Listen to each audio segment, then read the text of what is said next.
Awesome. Hello, everyone. Welcome to NSC Study Break. I'm Lisette, and today we are interviewing Allison Carruthers. Allison, how are you? I'm doing great, Lisette. Thanks for having me. Yes, of course. I'm so excited to interview you today. And I really want to know more about your role as a campus coordinator for NSC. So to start, what university do you work at? So I work at Universidad del Sagrado Corazón, which in English is University of the Sacred Heart. For short, we usually just call it Sagrado, mostly to differentiate from University of Southern California. And so Sagrado we're a small liberal arts campus with about 4,000 students, a little over 4,000 students, mostly undergraduates, situated on like a really nice green campus. It's gated in the heart of San Juan, Puerto Rico. So we are like very centrally located in the heart of the city. The city's got about 2 million people, including the greater metro area. So it's definitely got a lot of life to it. And our campus is located, we're pretty much about a 15 to 20 minute walk from the beach. So that's just a little bit about Sagrado. Okay, wow, that's super convenient.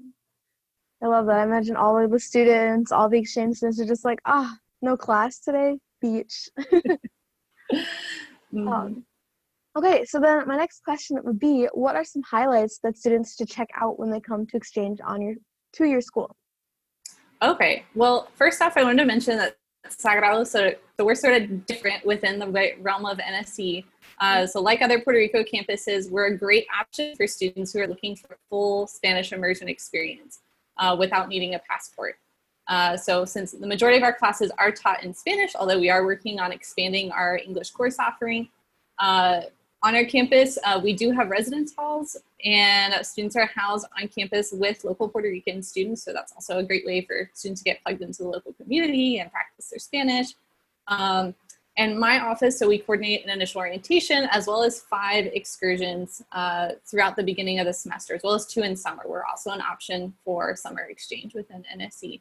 And those excursions are like to help our get to know San Juan, but also just the greater main island of Puerto Rico. And so that includes like visiting Old San Juan, so like visiting the old town of San Juan, visiting the El Yunque rainforest, as well as Luquillo Beach and other places around the island and in San Juan.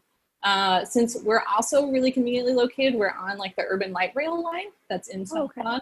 And so we also, as part of all that, we show students how to get around using local public transport, including how to get to local farmers market and a few like popular restaurant spots close to campus. And so all of that support that students can expect to have when they come.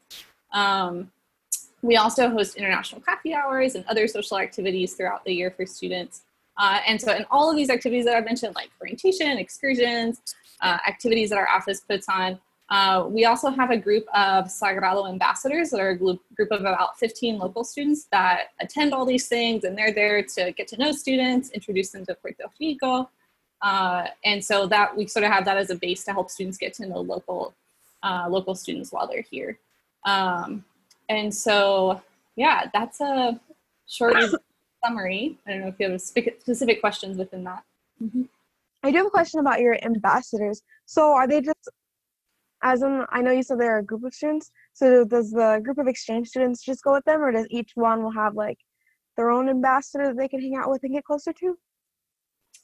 So usually what we do is we will try to pair students with like a specific ambassador. So we may have like a few students assigned to like an ambassador. Usually in a typical semester, we usually get about 25 exchange students, and that's including, so NSC students, a lot of times we tend to lump them together with our international exchange students just because we find that for all of them, it tends to be a cross-cultural experience because Puerto Rico is very different.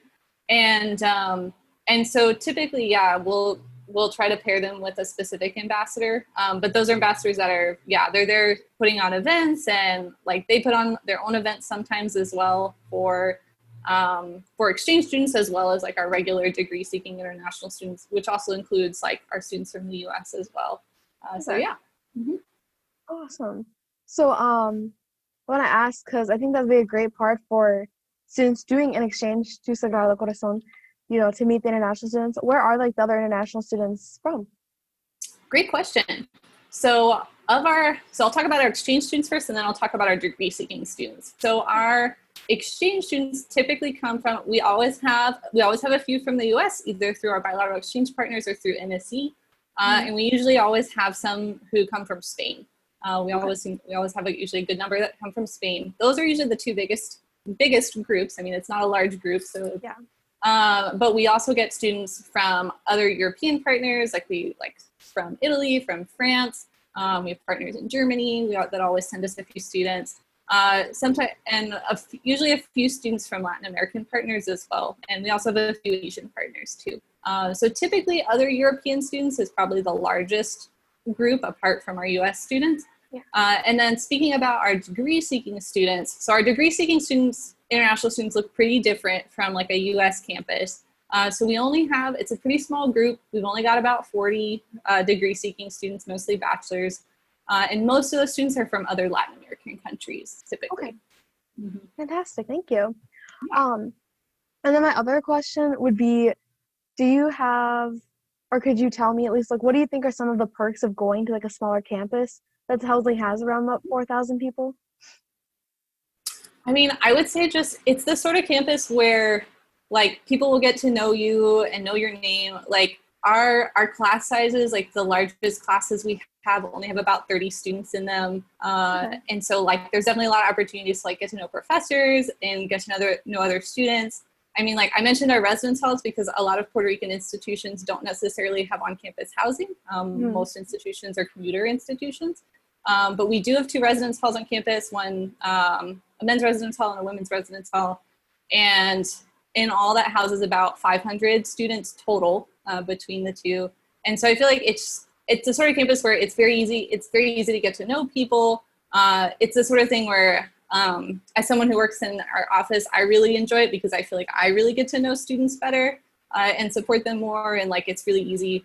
I just feel like it makes everything easier in terms of like getting to know other people because it's much harder for you to get sort of lost in the crowd, I feel like.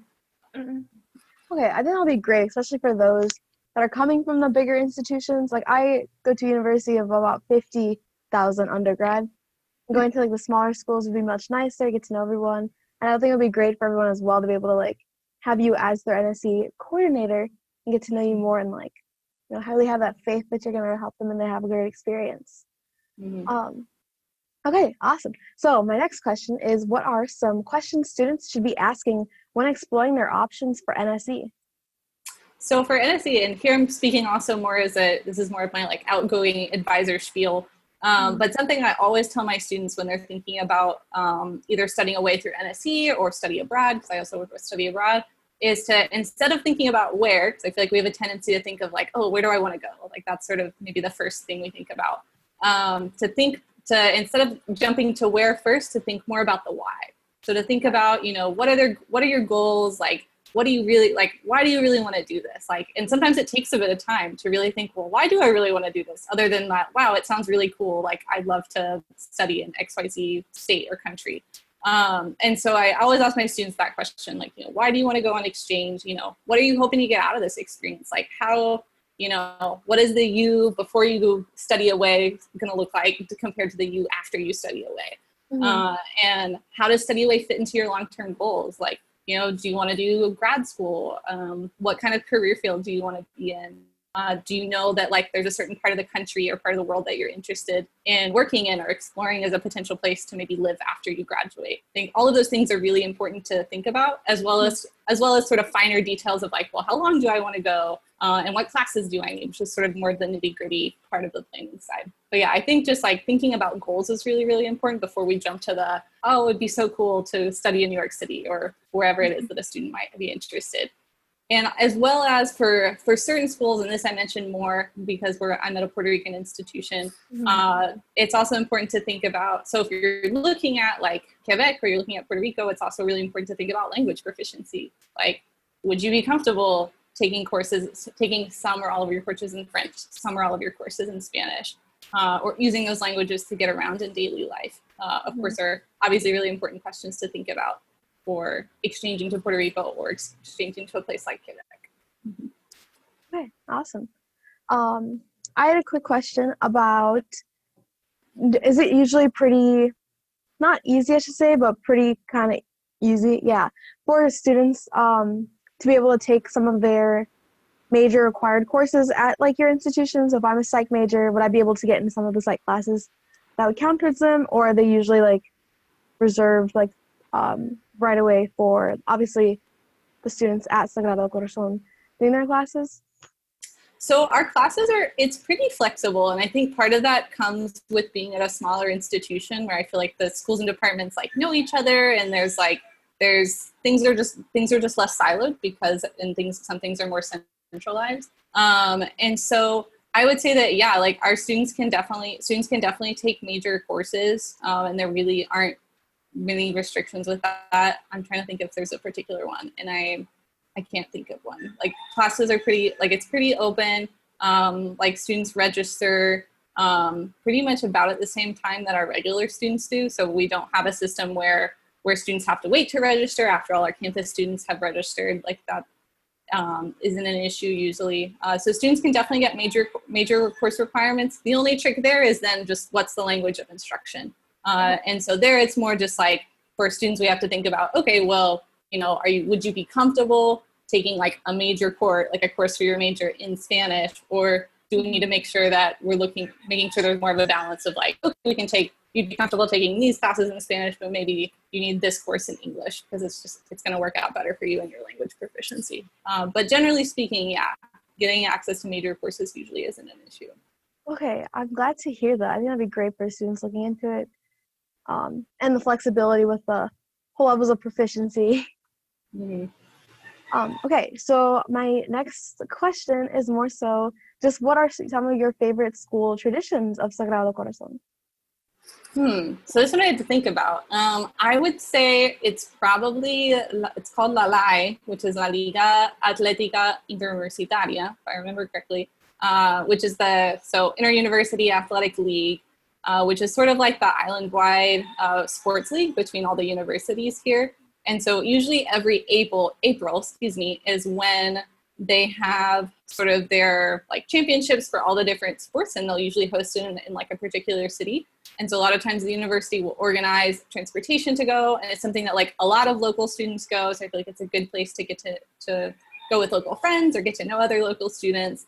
And it's apparently quite the event. So I would definitely recommend any student who they come here on a spring exchange, I would definitely recommend that they participate in that event. Awesome.